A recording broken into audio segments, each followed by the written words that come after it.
A obliquidade poderia ter feito qualquer coisa no passado, e eu concordo que eles são mentirosos tremendos. O problema com os luminares, o relógio celeste acima de nós, é que as derivações e mudanças acontecem muito lentamente, e nós vivemos, em média, apenas 70 anos. Os movimentos acima de nós poderiam acelerar, desacelerar, mudar de curso ou parar completamente, e nós não saberíamos, especialmente se os dados históricos forem fraudulentos, como Hilbron afirma em sua introdução e em sua citação 66. Entre os antigos significados de matematizar, estava o de lançar um feitiço. Haverá tempo para deixar nossas imaginações correrem soltas, mas antes disso, deixe-me apresentá-lo ao trabalho de George Dodwell. Em 1934, o astrônomo australiano George Dodwell voltou sua atenção para a obliquidade da eclíptica. Sua pesquisa investigativa durou muitos anos e não foi publicada em vida. Em seu estudo de vários observatórios astronômicos e solares antigos e os dados que os antigos coletaram sobre a mudança na obliquidade, Dodwell descobriu que os dados históricos, que datavam de além de 2000 anos antes de Cristo, se desviavam da taxa média contemporânea de meio segundo de arco por ano de forma bastante significativa. Dodwell coletou todas as medições históricas da mudança na obliquidade, as analisou minuciosamente e as apresentou neste gráfico intitulado A Curva da Obliquidade. A primeira coisa fascinante sobre o gráfico e as descobertas de Dodwell é que ele demonstra que a obliquidade era de 25,1 graus em 2000 anos antes de Cristo, o que já está além do limite de 24,5 graus de Milankovitch. Dodwell também demonstrou que, à medida que a obliquidade declinava ao longo dos séculos em direção aos atuais 23,4 graus, ela formava um padrão muito reconhecível. Este padrão, aqui, Dodwell argumenta, é evidência de uma curva de recuperação. O que isso significa? Bem, à medida que a obliquidade foi de 25,1 graus desde 2000 a.C. até os atuais 23,4 graus, ela passou por um padrão de oscilação. Isso é representado aqui por esta onda senoidal. À medida que os séculos se desenrolavam, a obliquidade diminuía ligeiramente e depois aumentava novamente. Ela oscilava, mas, e isso é crucial, se você observar de perto, pode ver que cada onda sucessiva aqui diminui de tamanho à medida que os séculos continuam. Essas flutuações máximas e mínimas se repetem 3 vezes, mas cada vez diminuem. Esse padrão, Dodwell afirma, é o que é conhecido como uma curva de recuperação, e significa que, embora a obliquidade tenha diminuído em graus desde antes de 2000 anos antes de Cristo, suas flutuações aqui mostram que, na verdade, está se estabilizando. Dodwell argumenta que isso prova um movimento de recuperação de uma grande perturbação de volta para uma lenta diminuição oscilante até alcançar um equilíbrio por volta do século XIX. Aqui, a pesquisa de Dodwell implica que, ao contrário da teoria aceita de Milankovitch, a mudança na obliquidade pode, na verdade, ser um efeito de estabilização que está ocorrendo no rescaldo de uma perturbação muito maior. Dodwell concluiu que essa grande perturbação foi o Grande Dilúvio. E isso é muito interessante. Temos John Milton, de um lado, dizendo que, após a queda do homem, Deus pediu a seus anjos que inclinassem o eixo do Sol, e temos Dodwell, do outro lado, demonstrando que as mudanças na obliquidade são, na verdade, uma tentativa de recuperação no rescaldo do Grande Dilúvio. Poderia ser por isso que nosso Sol parece fora de sincronização com o tempo? Porque um grande evento histórico mudou seu curso. E, se Dodwell estiver correto, isso significaria que este evento ocorreu algum tempo antes de 2000 anos antes de Cristo, ou há mais de 4000 anos. Mas e se nossa linha do tempo estiver incorreta? E se eles adicionaram 1000 anos aqui ou ali? Esse gráfico certamente se comprimiria, se fosse o caso. Não resolveremos o problema da mudança de obliquidade. Afinal, Somos meros mortais com vidas curtas, mas esses chamados antigos observatórios solares merecem uma investigação mais aprofundada. Eles são genuínos ou apenas locais reaproveitados, como os heliômetros de catedrais? Agora, quero mostrar-lhe algo bastante notável.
Como você acabou de ver, muitos dos chamados monumentos antigos do passado, até hoje, estão perfeitamente alinhados com o equinócio anual e outras datas importantes. E antes que você fique muito animado e comece a afirmar que aqueles do Velho Mundo eram verdadeiros mestres do universo e construíram essas estruturas para alinhar perfeitamente com o equinócio, vamos dar uma olhada mais de perto nisso. O trabalho da doutora Jayashree Saranathan trouxe algo à minha atenção que eu não havia considerado antes.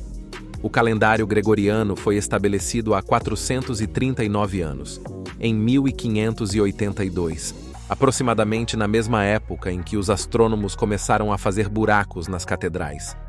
Um dos principais propósitos de sua criação foi evitar que o calendário se afastasse da data do equinócio de 21 de março. Como se as coisas já não fossem confusas o suficiente, o ano solar ou tropical é determinado pelo tempo que o Sol leva para ir de um equinócio da primavera para o seguinte, o que equivale a 365,2422 dias. Mas um ano sideral é o tempo que o Sol leva para retornar à mesma posição em relação às estrelas fixas além do ano solar, sendo 20 minutos mais curto do que o ano sideral. E nos dizem que isso ocorre por causa da precessão dos equinócios. Lembre-se, nessa teoria, a Terra está descrevendo uma trajetória em forma de cone, e por causa disso, o ponto de interseção entre o equador celeste e a eclíptica, o que chamamos de equinócio, está se movendo para trás ou para oeste a uma taxa de 1 grau a cada 72 anos. Se o Sol fica 20 minutos atrás a cada ano, isso significa que ele fica um dia inteiro atrás a cada 72 anos. Como afirma Saranathan, entende-se que não há mudança no dia do equinócio tropical no calendário gregoriano. O equinócio da primavera sempre ocorre no dia 21 de março, ou entre 20 e 21 de março. Conforme a teoria da precessão, essa data deve ter se deslocado em 5,9 dias desde o início do calendário gregoriano, 430 anos atrás, mas foi encontrada ocorrendo na mesma data. Essas estruturas não deveriam se alinhar com a data do equinócio de 21 de março de hoje, se tivessem sido construídas há centenas, se não milhares, de anos para alinhar com a data do equinócio de sua época. Os lavados cerebrais dirão que isso ocorre porque o calendário gregoriano é construído para garantir que o equinócio de março permaneça praticamente o mesmo, com uma variação de 1 ou 2 dias. Mas o único ajuste no calendário é para o ano bissexto. Você não pode me dizer que essas estruturas se alinham exatamente com essa data, porque o calendário calcula um ano bissexto a cada 4 anos. Se esta pirâmide maia foi construída há mais de 1000 anos, então a data do equinócio deveria ter se deslocado em 13,8 dias. A sombra da serpente não deveria aparecer em março. Se Ivanka foi construída 900 anos atrás, então a data deveria ter se deslocado em 12,5 dias. E quanto a estruturas como o Templo de Abu Simbel? Todo ano, em 22 de fevereiro e outubro, essa câmara é iluminada pelo sol para marcar o aniversário e a coroação do rei Ramsés. Essas datas não estão no equinócio, mas ainda se alinham hoje com uma estrutura que, alegadamente, manteve esse alinhamento por milhares de anos. E vemos a mesma coisa aqui com Newgrange, uma estrutura que, alegadamente, tem 5.000 anos, mas ainda se alinha com a data do solstício de inverno, ano após ano. Essa data deveria ter se deslocado em 69 dias. Se Stonehenge foi construído há mais de 4.000 anos, então a data do calendário do solstício de verão deveria ter mudado em 55 dias, o que significa que deveria ocorrer em abril.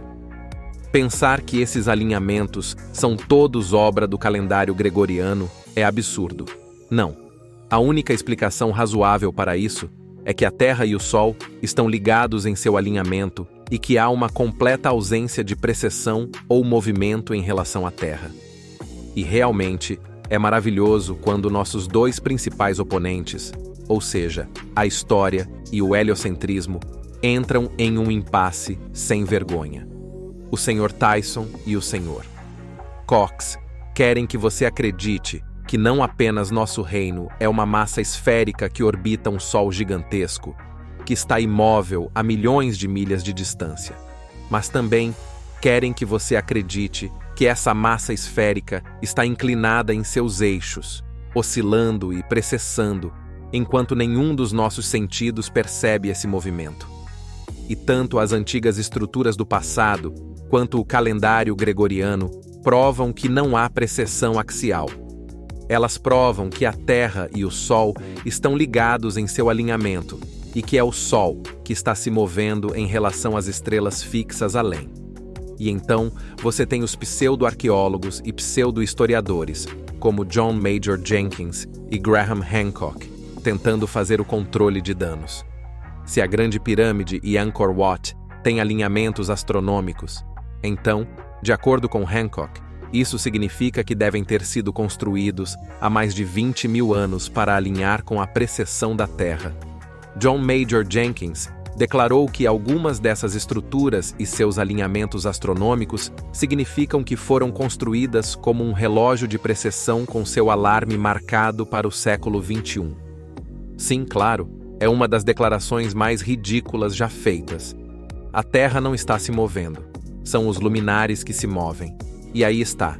Os astrônomos estão mentindo ou os historiadores estão mentindo? Eles têm um impasse, mas nós temos um cheque-mate. E aqui está o problema. Quão genuínas são estruturas como Stonehenge, a Grande Pirâmide e Kawa, o Templo de Abu Simbel? Afinal, temos provas de que eles estão movendo e mexendo com estruturas como Stonehenge e Abu Simbel. Você sabe quando Angkor Wat foi supostamente redescoberta pelo Ocidente, em 1860?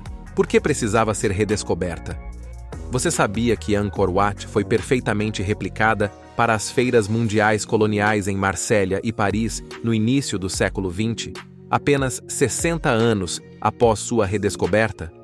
Quão antigas são algumas dessas estruturas, especialmente os locais que se alinham com o Sol? Você sabia que muitos obeliscos também funcionavam como grandes gnômones, até mesmo as próprias grandes pirâmides? Dodwell escreve que, para fins práticos, eram essencialmente gnômones em uma escala gigantesca. Você sabe de onde eles tiraram a inspiração para usar o obelisco em São Pedro, na Roma Antiga?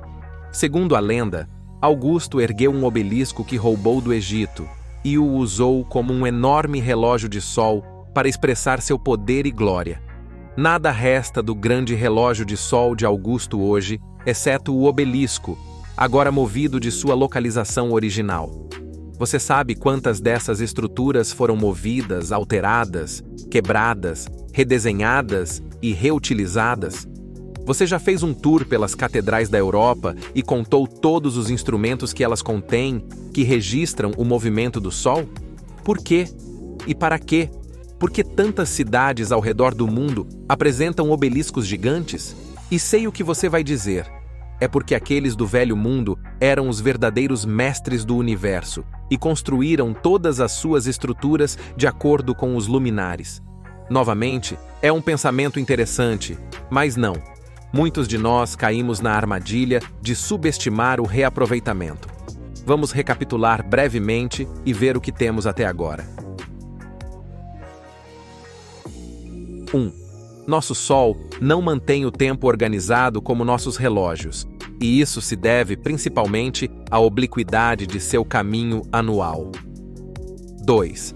Houve um grande esforço organizado e comissionado, financiado pelos jesuítas na Idade Média e até o século XIX, para rastrear o movimento do Sol e sua obliquidade variável, e isso resultou no reaproveitamento de muitas estruturas. O calendário gregoriano também foi estabelecido durante esse período. 3. Nenhum aspecto dos modelos teóricos heliocêntricos e de Milankovitch pode explicar adequadamente por que o Sol tem uma obliquidade de 23,4 graus. A análise de Dodwell mostra que a mudança na obliquidade do Sol demonstra um padrão de recuperação de uma perturbação muito maior no passado. 5. Muitas das chamadas estruturas antigas em nossa história se alinham com os luminares, especialmente o Sol. A autenticidade de muitas dessas estruturas é questionável. Agora, vamos fazer uma pergunta teórica. É possível que uma grande perturbação tenha ocorrido no passado que afetou nosso Sol e, por sua vez, causou o desaparecimento do Velho Mundo, e que aqueles que vieram depois reaproveitaram essas estruturas para determinar o estado do Sol e reconceptualizar um novo modelo da Terra e do Universo? E agora, vamos levar isso ainda mais longe e fazer uma pergunta teórica ainda mais ampla. E se, como em todas as nações do mundo, tensões surgiram no Velho Mundo e houve uma guerra, e essa guerra culminou em uma grande perturbação que alterou o comportamento do Sol e, como consequência, fez muitas pessoas desaparecerem? Será que uma certa facção de pessoas conquistou o Velho Mundo e posteriormente passou a adorar o Sol por causa disso? Pareço um teórico da conspiração, e talvez tudo o que possamos fazer seja especular, mas você já deu atenção concentrada à prevalência inegável da adoração ao Sol em todo o nosso mundo? E aquele número 666? Se subtrairmos 23,4 graus de 90 graus, obtemos 66,6 graus. A origem desse número poderia vir do Sol? Será que o caminho anual do Sol e suas limitações, historicamente, se estendiam a 90 graus? Certamente não, as estações seriam muito dramáticas.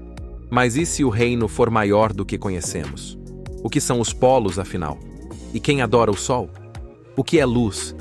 Todas as culturas que vieram antes adoravam a luz, ou algo mais aconteceu? O que significa passar da escuridão para a luz? Por que Josué pediu a Deus para fazer o Sol parar? E quem escreve a história? Quem reescreve, reaproveita, apropria-se e destrói a história? Aqueles que triunfam. Não subestime o reaproveitamento. E aqui está uma última pergunta. E essa pergunta vai se tornar uma de nossas ferramentas investigativas a partir de agora. Nossas vidas inteiras foram moldadas por uma cosmologia heliocêntrica falsa, e nossos métodos de contar o tempo são fundamentalmente heliocêntricos. Mas e se toda a nossa narrativa histórica tiver sido reescrita e remodelada como uma narrativa heliocêntrica? E o que está por trás disso? Quem realmente construiu esses relógios? As mesmas pessoas que construíram as catedrais são as mesmas pessoas que as reaproveitaram em honra ao Sol. Comece a olhar mais de perto no seu dia a dia. Olhe muito mais de perto. Nós apenas começamos a examinar nossa chave mestra, mas, como você pode ver, ela faz a mente funcionar. E também nos deu um período de tempo com o qual trabalhar. Os heliômetros das catedrais e o calendário gregoriano foram estabelecidos no século XVI. Esse período foi chamado de Renascimento. Você sabe o que essa palavra significa? Significa renascimento, reaparecer, ressurgir, nascer de novo. Quem ou o que ressurgiu? Acho que é hora de deixarmos este lugar temido e seguirmos em busca da próxima chave. Eu conheço o homem que a possui e exatamente onde encontrá-lo. Ele está nos esperando, mas temo que seja tarde demais. Teremos que tentar ir para a Sibéria mais tarde. Perdemos nossa janela de oportunidade. Temos que abrir esta porta agora porque não podemos continuar a menos que comecemos a compreender a complexidade esmagadora de quanto eles mudaram nos últimos 400 a 500 anos. Muitos subestimaram tristemente o quão enormemente nossa história e os monumentos e estruturas do passado foram reaproveitados. Vamos, espere! Você tem uma pergunta? Essas estruturas antigas ainda se alinham com a data do equinócio de 21 de março. E isso prova que a Terra e o Sol estão ligados em seu alinhamento, certo? Sim, isso é correto. Então, como o polo magnético pode estar se movendo e levando o Sol com ele, como você disse neste modelo? Esse é o espírito. Uma excelente pergunta. À luz de novas informações e o primeiro exemplo de uma tendência que definitivamente continuará à medida que progredirmos, você notará que, à medida que começamos a abrir portas, também vamos abrir muitas latas de vermes, mas você está apenas um pouco cedo demais. Algo está fundamentalmente faltando aqui. Há algo que nada é, e ainda assim tem um nome. Você já considerou a palavra noon, meio-dia? Ela é uma das palavras mais bonitas da língua inglesa. É um palíndromo. Lê-se da mesma forma nos dois sentidos. Mas você já notou que ela visualmente representa o caminho diário do Sol? As duas extremidades parecem portas, o leste e o oeste, por onde o Sol chega. E os Os representam a forma do Sol enquanto ele percorre o seu caminho. Quando começamos, há tanto tempo, a perguntar o que aconteceu na Terra, a brilhante luz do despertar era como um nascer do Sol, caminhando em direção ao seu zênite. Talvez nossa jornada até tenha parecido uma espécie de iluminação, mas Ícaro voou perto demais do Sol e foi derrubado. E é sobre isso. É para onde estamos indo. Chegamos ao ápice, e uma descida constante para a escuridão está por vir. Ficará claro o que quero dizer à medida que continuarmos. E por favor, me perdoe, tive que introduzir uma história dessa forma para abrir seus olhos, e não poderia ter feito de outra maneira. Até agora, apresentei o consenso geral sobre nossa história oculta e cosmologia oculta. Mas você está acordado agora, e à medida que continuamos nossa busca pelas chaves, muito do que cobrimos precisará ser analisado de maneira muito crítica. E é melhor assim. É melhor eu desmentir a mim mesmo do que pisar nos outros. E embora não seja o momento certo, você está certo. Nossa chave mestra abre o caminho para olharmos criticamente o caminho do Sol acima de nós. O Sol não está se movendo de forma circular, como o modelo da Terra plana descreve. Todas as cosmologias, sejam esféricas, côncavas, planas, azimutais ou o mapa de Mercator plano, falham. E o problema é a dinâmica entre o modelo, o mapa e o Sol. Vamos analisar todas as cosmologias mais adiante. E não se preocupe, Nossos dois personagens centrais se encontrarão em algum momento, pois o que seria nossa jornada sem o aparecimento da coroa? Precisamos fazer um acordo agora. Se você continuar nesta jornada e começarmos a descobrir coisas que não resistem à investigação crítica ou que não funcionam mais, devemos abandoná-las, por mais que tenhamos nos apegado a elas. Caso contrário, estaremos carregando bagagem e não podemos nos dar ao luxo de outro desastre. Então, vamos apertar as mãos nisso. Excelente. Ah, olhe só.